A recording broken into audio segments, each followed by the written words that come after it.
Hello दोस्तों, मैं doctor Jatin आशा मुंबई आई care से ophthalmologist eye surgeon.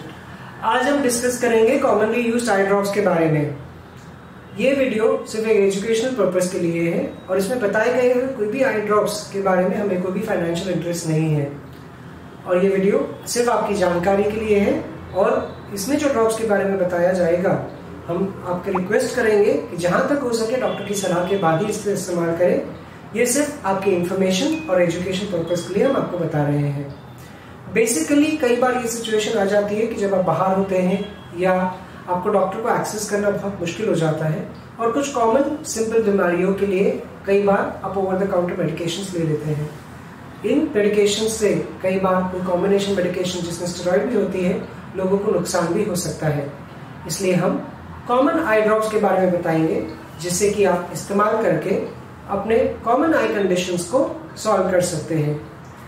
Initial treatment के लिए ये ड्रॉप्स आपके लिए चल जाएंगे, पर अगर आपके सिम्टम्स क्लियर नहीं होते हैं तो एक आध दिन में इमीडिएटली अपने डॉक्टर को दिखा दीजिए। तो बेसिकली सिम्टम के हिसाब से हम आई ड्रॉप्स को इन कैटेगरीज में डिवाइड करेंगे। सबसे कॉमन सिम्टम जो लोगों को होता है, जिसके लिए लोग ओवर द काउंटर या खुद से मेडिकेशन करना शुरू कर देते हैं, वो होता है पिंक आई या रेड आई। रेड आई के काफी सारे कारण हो सकते हैं, जिसमें से सबसे कॉमन कारण होता है कंजंक्टिवाइटिस या सोर आइज, जिसे हम कॉमन लैंग्वेज में आंख आना भी कहते हैं। साथ ही साथ दूसरा इंपॉर्टेंट कॉज इसमें होता है, उसे हम यूवियाइटिस या अलग कॉज होता है जिसे हम बैक्टीरियल या फंगल इन्फेक्शन भी कहते हैं।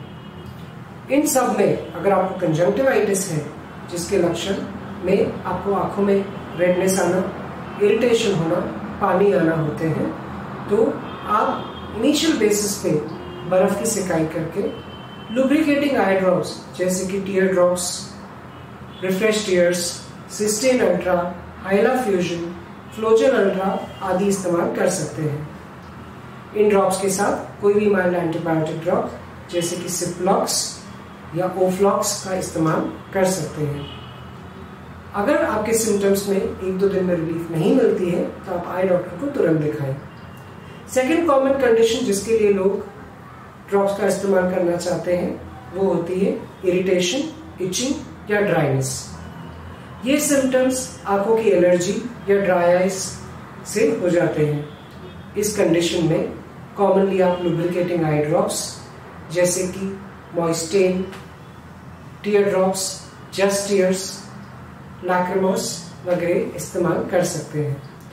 साथ ही साथ अगर आपको आंखों में रिकरेंट एलर्जी हो जाती है तो मास्टर स्टेबलाइजर ड्रॉप्स जैसे कि ओलोपेटिडीन या पैटाडीन दिन में एक बार इस्तेमाल कर सकते हैं। हालांकि इन ड्रॉप्स का इस्तेमाल डॉक्टर की सलाह के साथ ही कीजिए। और तीसरा सिम्टम हो जाता है आंखों में पेन होना और स्वेलिंग आना। कुछ लोगों के आंखों की पलक पे स्वेलिंग या स्टाई हो जाती है, जो कि एक तरीके का इन्फेक्शन होता है। इस कंडीशन में आपको आंखों के जो इन्फेक्शन होता है उसके लिए आपको गर्म पानी की सिकाई करने के साथ एंटीबायोटिक ड्रॉप्स जैसे कि बॉक्सिसिप, विगामॉक्स या सिप्लॉक्स का इस्तेमाल कर सकते हैं। साथ ही साथ eye ointment such as Ocupol, Moxicip ointment या सिप्लॉक्स ऑइंटमेंट का इस्तेमाल कर सकते हैं। पर यह जानकारी देना जरूरी है कि अगर सिम्टम्स एक आध दिन में आपके रिलीव नहीं होते हैं तो तुरंत आपके नजदीकी आई डॉक्टर को दिखाइए।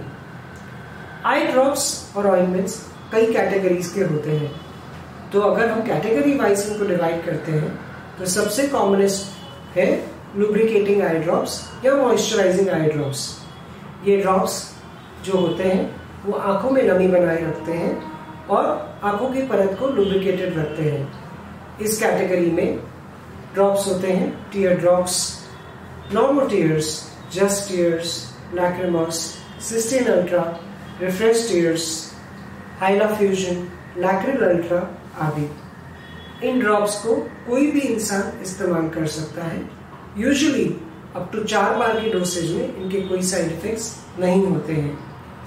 हालांकि अगर आपको बहुत ज्यादा सीवियर ड्राइनेस या इरिटेशन होती है तो जरूर डॉक्टर की सलाह के हिसाब से ये ड्रॉप्स यूज कीजिए। सेकेंड कैटेगरी ऑफ ड्रॉप्स होते हैं एंटीबायोटिक्स आई ड्रॉप्स। इसमें ड्रॉप्स होते हैं मॉक्सिसिन, मॉक्सीफ्लॉक्सासिन, मिलफ्लॉक्स, विगामॉक्स, सिप्लॉक्स या सिप्रोफ्लॉक्सासिन, ओफ्लॉक्स, टोबा आदि। ये ड्रॉप्स का इस्तेमाल आंखों में जब इन्फेक्शन होता है तब किया जाता है। अगर आपकी आंखों में इन्फेक्शन हुआ है, डिस्चार्ज हो रहा है, तो आप इन ड्रॉप्स का इस्तेमाल कर सकते हैं, पर इसके इस्तेमाल के बाद भी डॉक्टर को जरूर दिखाएं, क्योंकि अगर सीवियर इन्फेक्शन हुआ तो आपको अप्रोप्रिएट एंटीबायोटिक की जरूरत हो सकती है।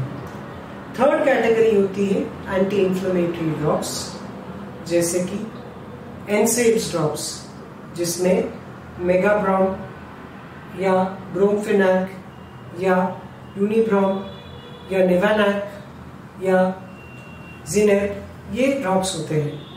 ये ड्रॉप्स का इस्तेमाल आंखों के अंदर की सूजन के लिए, जो कि पर्दे पे आती है, उसके लिए किया जाता है। ये इन्फ्लेमेशन को कम करने वाले ड्रॉप्स होते हैं और इनका इस्तेमाल डॉक्टर की सलाह के बिना ना कीजिए। दूसरी category of anti inflammatory drops होते हैं स्टेरॉइडल ड्रॉप्स, सच एज लोटिप्रेडनॉल, फ्लोरोमेथनॉल और प्रेडनिसोलोन और डायफ्लूप्रेडनेट। ये ड्रॉप्स का जहां तक हो सके इनडिस्क्रिमिनेट खुद से इस्तेमाल ना किया जाए और डॉक्टर की सलाह के बाद ही इनका इस्तेमाल करना बेहतर होगा। उसके बाद इंपॉर्टेंट कैटेगरी होती है ग्लूकोमा या काला मोतिया या कांच बिंदु को ट्रीटमेंट करने वाले ड्रॉप्स, जिसे हम एंटी ग्लूकोमा ड्रॉप्स कहते हैं। इसमें कई प्रकार के ड्रॉप्स आते हैं और जिन लोगों को ग्लूकोमा या आई प्रेशर डिटेक्ट किया जाता है उनके लिए ये ड्रॉप्स का इस्तेमाल जरूरी होता है और आपके डॉक्टर की सलाह के बाद ही इनका इस्तेमाल कीजिए। इन ड्रॉप्स को आपको लाइफ भर इस्तेमाल करना होगा और खुद से इनको कभी भी स्टॉप ना कीजिए। इवन अगर आपके डॉक्टर की विजिट 1-2 दिन में है और ड्रॉप्स खत्म हो गए हैं तो इसे बंद करना नहीं होता है। इसका इस्तेमाल रेगुलरली करना बहुत ही जरूरी है और डॉक्टर की सलाह के हिसाब से ही इसे चेंज या स्टॉप या इंक्रीज किया जा सकता है। एक और कैटेगरी होती है आई मेडिकेशंस की, जिसे हम ऑइंटमेंट कहते हैं। इसमें अलग अलग प्रकार के ऑइंटमेंट्स आते हैं, जैसे कि मॉइस्चराइजिंग या लुब्रिकेटिंग ऑइंटमेंट्स, जैसे आरा gel, Lacrigel, soft drops PM, Aqualor PM. ये सारे नाइट टाइम एप्लीकेशन के लिए काफी अच्छे माने जाते हैं, जिससे कि आपकी आंखों में ज्यादा देर तक मॉइस्चराइजिंग या लुब्रिकेटिंग इफेक्ट रहेगी। हालांकि ऑइंटमेंट से कई बार थोड़ी ब्लरीनेस भी आ सकती है। दूसरी कैटेगरी ऑफ ऑइंटमेंट्स है एंटीबायोटिक ऑइंटमेंट, जैसे कि ऑक्यूपॉल ऑइंटमेंट, मॉक्सिसिन ऑइंटमेंट। इनका इस्तेमाल इन्फेक्शंस में और पलक के इन्फेक्शंस के लिए किया जाता है।